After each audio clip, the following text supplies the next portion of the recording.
So you could say, because I feel like it's coming to the forefront more now than ever, but like the art of blending is really becoming more and more respected these days. And Yep. like he was just, and when you're buying a Pappy, you're buying that curation, even if it's not from the exact same Yep. place, made in the same place, distilled in the same place, that blending, that tastemaker is what's important. Yeah, and the thing that like for years and in bourbon has almost always been blended unless it's the single barrel releases.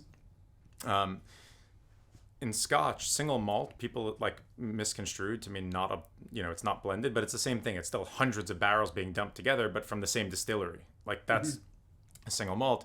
But blending used to get such a bad rap. Like, oh, I don't drink blended whiskey.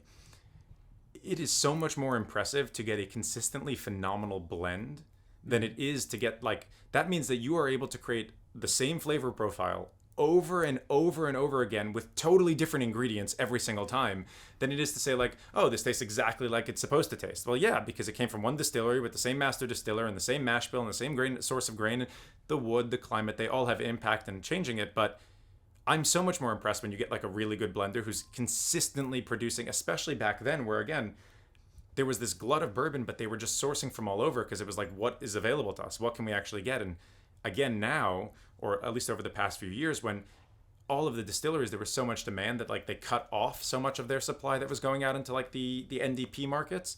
And so the really good brands that were producing consistently phenomenal product, it's like, good on you, because like, especially like, again, if you're doing a single barrel, you taste it, you're like, wow, this is great. This is the one. Fantastic. But you had nothing to do with that. Right. Like that came to you that way. When you get a good blend, it's like, hey, these guys actually tasted a bunch of things and sat there and experimented. How much of this one do we put in? How much of that? And so I have so much respect for blenders, and I think it's so cool. And I think it's awesome that like they're coming to the forefront, that people are realizing the role that a blender plays, because it's consistency. That's really what they're able to do. So here's another great example. Like, Wow. We all know the Lot B, right? Yep. But this is the Van Winkle Family Reserve, the 12-year-old. Doesn't say Lot B anywhere, because this is the private stock, black foil instead of the red foil up here. It's sealed. Obviously, the original owner was concerned about the evaporation. 90.4, which is the same Lawrenceburg. So again, that same old Commonwealth distillate, but yet again, done for the Japanese market. And so before there was Lot B and these common things that we knew, there were. There was actually a Lot A release, but that came even after this. The private stock releases that were just done as, hey, this is a 12-year-old from our private stock. So that's after Lot B exists? Pre-Lot B. So Lot B. So it's pre-Lot B. Pre-Lot B. This is what eventually became Lot B, was this 12-year-old stuff that became, it became Lot B, because again, it was just, this is our 12-year-old private stock. And what you may notice is a lot of these labels look very similar to the labels on some of the Hirsch bottles and stuff from that same era.